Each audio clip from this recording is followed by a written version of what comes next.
नमस्कार दोस्तों, कैसे हैं आप लोग। रिसेंटली हमने ये देखा कि जो असदुद्दीन ओवैसी साहब है, ये फर्टिलिटी रेट को लेके, खासकर मुस्लिम्स की फर्टिलिटी रेट को लेके योगी आदित्यनाथ जी के अगेंस्ट बोलते नजर आ रहे हैं। वैसे तो बीजेपी की बहुत सी पॉलिसीज के अगेंस्ट बोलते हैं ये, बट यहाँ पे फर्टिलिटी के रिस्पेक्ट में क्या बोल रहे हैं और रिसेंटली योगी आदित्यनाथ जी ने क्या बोला और ओवरऑल एक्चुअली में ग्राउंड लेवल पे स्टैटिस्टिक्स क्या है एनएफएचएस के सर्वे के हिसाब से, इसको समझने की कोशिश करेंगे। अभी हुआ ये कि यूनाइटेड नेशंस की एक रिपोर्ट आई और इस रिपोर्ट ने यह बोला है कि इंडिया चाइना को 2023 में सरपास कर देगा आबादी में, और India will be the most populous nation of the world. अभी ये किस कंटेक्स्ट में कहा जा रहा है, तो देखिए, यूनाइटेड नेशंस की वर्ल्ड पॉपुलेशन प्रोस्पेक्ट के हिसाब से इंडिया की जो आबादी 2022 में है वो लगभग 141 करोड़, और जो चाइना की है वो 142 करोड़। और ऐसा कहा जा रहा है कि 2023 में हम लोग किसी महीने में चाइना को ओवर शूट कर देंगे, और 2050 तक चाइना की आबादी हो जाएगी 131 करोड़ और इंडिया की आबादी हो जाएगा 166 करोड़। मतलब हम चाइना को बहुत पीछे छोड़ देंगे आबादी के रिस्पेक्ट में। अब इस बीच में कुछ ऐसे आर्टिकल्स भी आपने देखे होंगे कि इंडिया मोस्ट पॉपुलस कंट्री हो जाएगा, तो हमारी यूनाइटेड नेशन सिक्योरिटी काउंसिल में सीट है उसके चांसेस बहुत बढ़ जाएंगे। तो देखिए, ये मुझे उतना पोटेंट आप कह लो एक रीजनिंग नहीं लगी, बट वो एक अलग टॉपिक है। यहां पे वापस आते हैं। अभी जैसे यूनाइटेड नेशंस की वर्ल्ड पॉपुलेशन प्रोस्पेक्ट वाली रिपोर्ट निकल के आई, तो उत्तर प्रदेश के जो सीएम है योगी आदित्यनाथ जी, उन्होंने क्या बोला, उन्होंने बोला कि देखिए, पॉपुलेशन ग्रोथ होना अच्छी बात है, थोड़ा बहुत डेमोग्राफिक डिविडेंड के रिस्पेक्ट से, ह्यूमन रिसोर्सेज के रिस्पेक्ट से अच्छा होता है, लेकिन पॉपुलेशन में एक इम्बैलेंस नहीं आना चाहिए। एक सेक्शन या एक कम्युनिटी की आबादी ज्यादा तेजी से बढ़ रही है और दूसरे की कम तेजी से बढ़ रही है, ये नहीं होना चाहिए। मोस्ट प्रॉब्ली यहाँ पे ओवरऑल मुस्लिम्स के हायर फर्टिलिटी रेट के रिस्पेक्ट में योगी आदित्यनाथ जी यहाँ पे बोल रहे हैं कि भाई, हायर फर्टिलिटी रेट के चलते मुस्लिम कम्युनिटी की आबादी बहुत तेजी से बढ़ रही है और बाकी कम्युनिटीज की आबादी इंक्लूडिंग हिंदू कम्युनिटी धीरे बढ़ रही है। अब ये एक पॉलिटिकल और सेंसिटिव स्टेटमेंट आप बोल सकते हो। इस स्टेटमेंट को ओपनली रिफ्यूट करते नजर आ रहे हैं असदुद्दीन ओवैसी। ओवैसी का क्या बोलना है कि भाई, ये जो योगी आदित्यनाथ जी बोल रहे हैं ये बिल्कुल गलत है, इनको पता नहीं है। मुस्लिम्स का जो टोटल फर्टिलिटी रेट है वो 2.6 से 2.3 हुआ है। मुस्लिम्स ज्यादा कॉन्ट्रोसेप्टिव्स का इस्तेमाल कर रहे हैं। अब इस पर्टिकुलर आप कह लो कंट्रोवर्सी के बीच में हम लोग कुछ स्टैटिस्टिक्स को देखने की कोशिश करते हैं, और इन स्टैटिस्टिक्स से काफी चीजें आपको बिल्कुल क्लियर हो जाएंगी। ये वो स्टैटिस्टिक्स आपको नजर आ रहे हैं। यहाँ पे नेशनल फैमिली हेल्थ सर्वे 1 से लेके नेशनल फैमिली हेल्थ सर्वे 5 तक का फिगर है, और ये एक लंबा टाइम पीरियड कवर कर रहा है, क्योंकि जो एनएफएचएस 1 था, नेशनल फैमिली हेल्थ सर्वे 1 था, ये हुआ था कहीं 1991 1992 में, और ये जो एनएफएचएस 5 हुआ है ये हुआ है 2019 से लेके 2021 के टाइम पीरियड में। तो लगभग 30 साल का टाइम पीरियड यहाँ पे कवर हो रहा है। अब यहाँ पे फर्टिलिटी रेट देखते हैं। फर्टिलिटी रेट को देखने से पहले मैं आपको यह बता दूं कि देखिए, एक आइडियल फर्टिलिटी रेट माना जाता है 2.1। 2.1 मतलब एक कपल ओवरऑल अपने रिप्रोडक्टिव लाइफ साइकिल में, जो उस कपल में वुमेन होगी, वो 2.1 बच्चों को जन्म दे।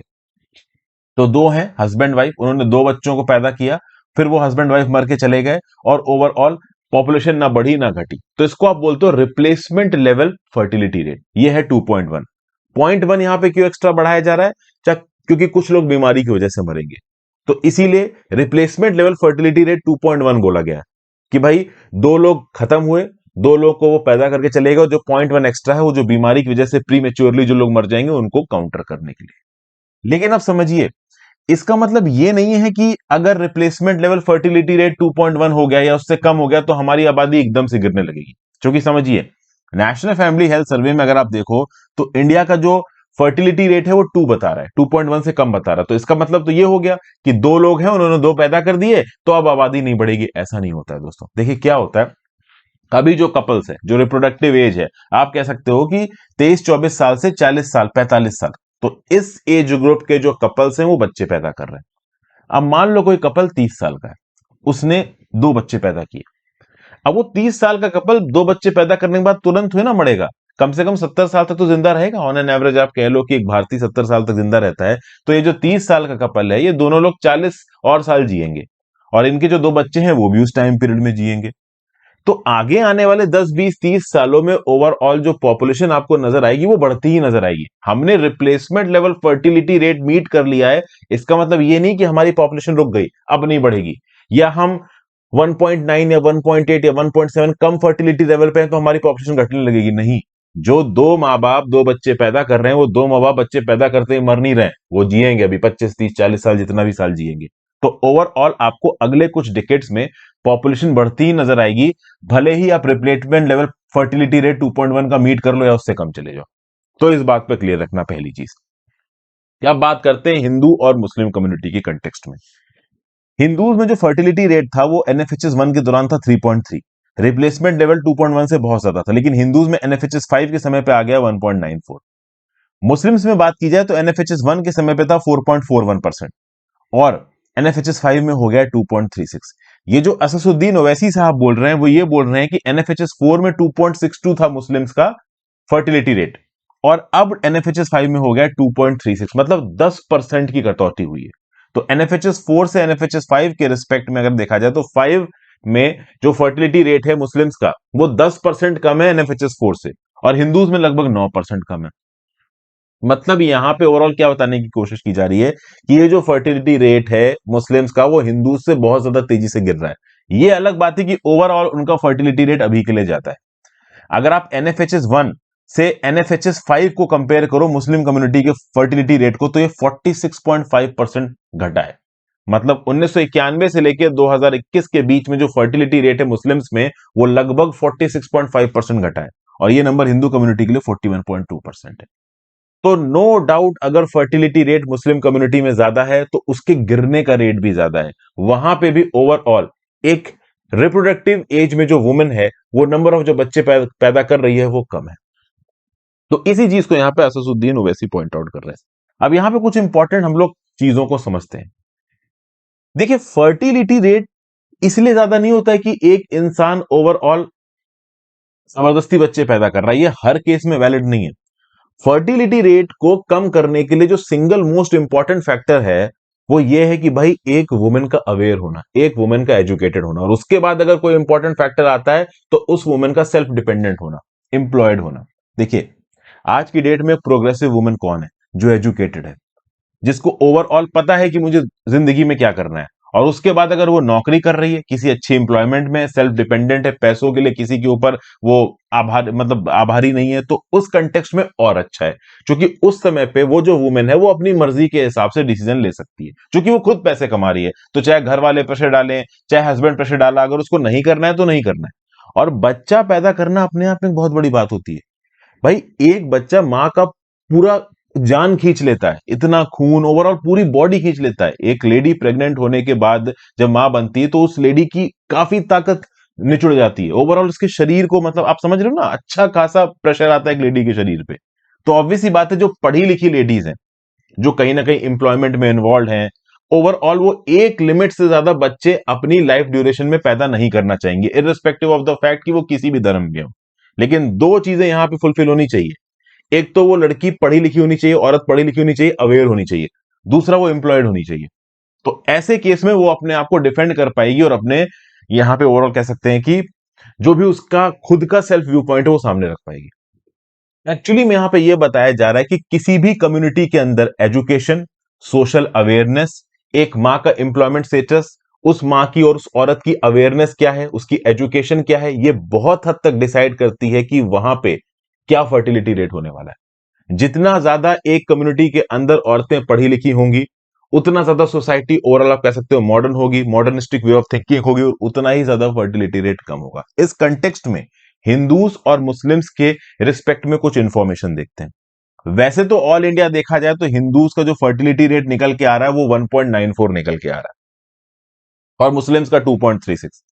अब अगर हिंदूज और मुस्लिम्स के फर्टिलिटी रेट को आप उत्तर प्रदेश के अंदर देखो, तो उत्तर प्रदेश के अंदर आपको नजर आएगा कि जो हिंदूज का फर्टिलिटी रेट है वो है 2.29, और जो मुस्लिम्स का फर्टिलिटी रेट है वो है 2.66। तो रिप्लेसमेंट लेवल फर्टिलिटी रेट से भी ज्यादा फर्टिलिटी रेट है हिंदूज का यूपी के अंदर। मतलब यूपी के अंदर आप एक ट्रेंड पकड़ सकते हो कि फर्टिलिटी रेट ओवरऑल ज्यादा ही है। इसीलिए आप देखो तो योगी आदित्यनाथ जी ने एक पॉपुलेशन कंट्रोल की पॉलिसी चला रखी है यूपी के अंदर। इसका नाम है Uttar Pradesh population policy 2021 to 30। इस पॉलिसी का एम है कि उत्तर प्रदेश के अंदर 2026 तक 2.1 फर्टिलिटी रेट लेके आएंगे और 2030 तक 1.9 फर्टिलिटी रेट लेके आएंगे।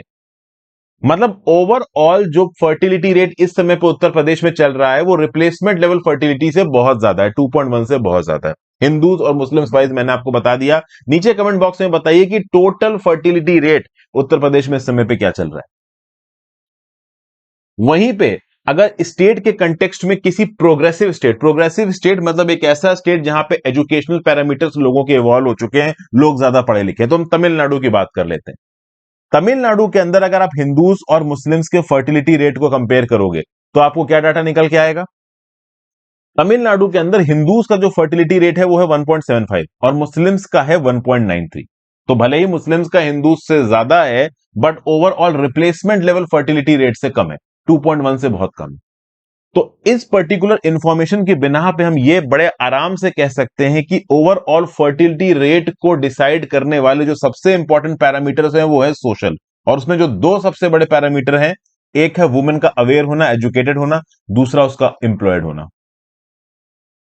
दूसरा, एक सिविल सर्वेंट के पर्सपेक्टिव से ज्यादा बच्चे पैदा करने वाले नॉर्म को अगर आप किसी एक पर्टिकुलर धर्म के साथ जोड़ोगे तो ये एक गलत अप्रोच आप लेके चल रहे हो। ये बात बिल्कुल सही है कि हमारे देश के अंदर कुछ ऐसे पॉकेट्स हैं जहां पे लोग इतने ज्यादा रेडिकलाइज्ड हैं कि वो सोचते हैं कि ज्यादा बच्चा पैदा कर लो तो अव्वल हमारा धर्म बढ़ेगा।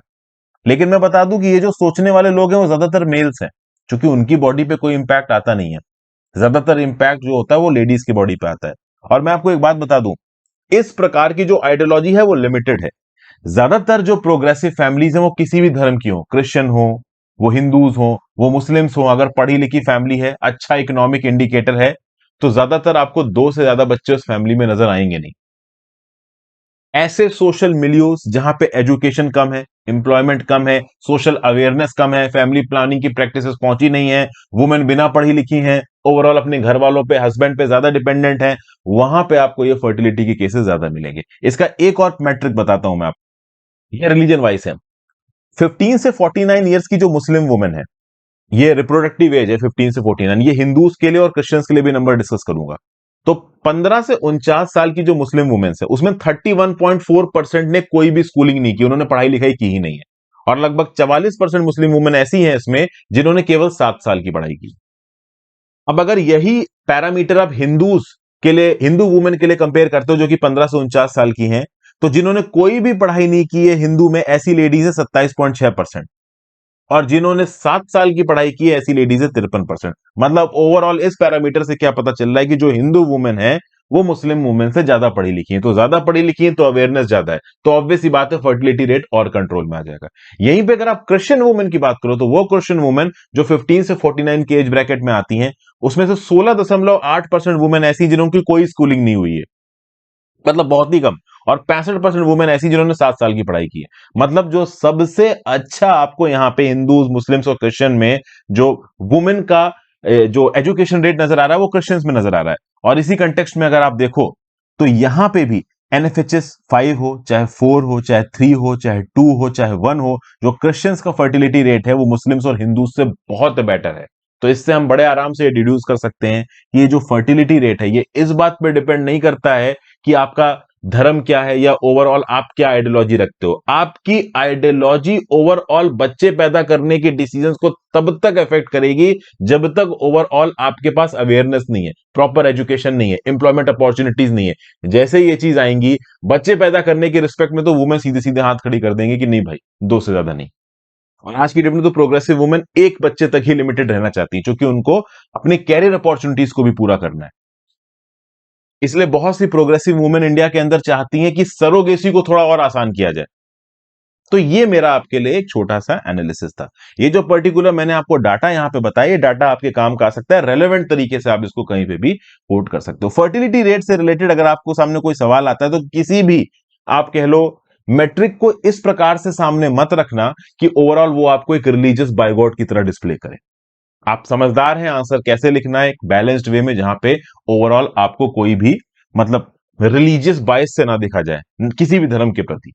तो ओवरऑल यहां पे जो न्यूज थी वो ये थी कि असदुद्दीन ओवैसी साहब योगी आदित्यनाथ के स्टेटमेंट के अगेंस्ट बोल रहे हैं, लेकिन इससे भी हम लोग कुछ ना कुछ इंपॉर्टेंट निकाल सकते हैं स्टैटिस्टिक्स और फिगर में। Thank you for watching friends, video को लाइक और शेयर कर दीजिएगा। आई होप आपको कुछ ना कुछ यहाँ पे यूजफुल जानने को मिला हो। अपने व्यू पॉइंट नीचे कमेंट बॉक्स में जरूर दीजिएगा, ज्यादा से ज्यादा लोगों के साथ वीडियो को शेयर करें। Have a great day.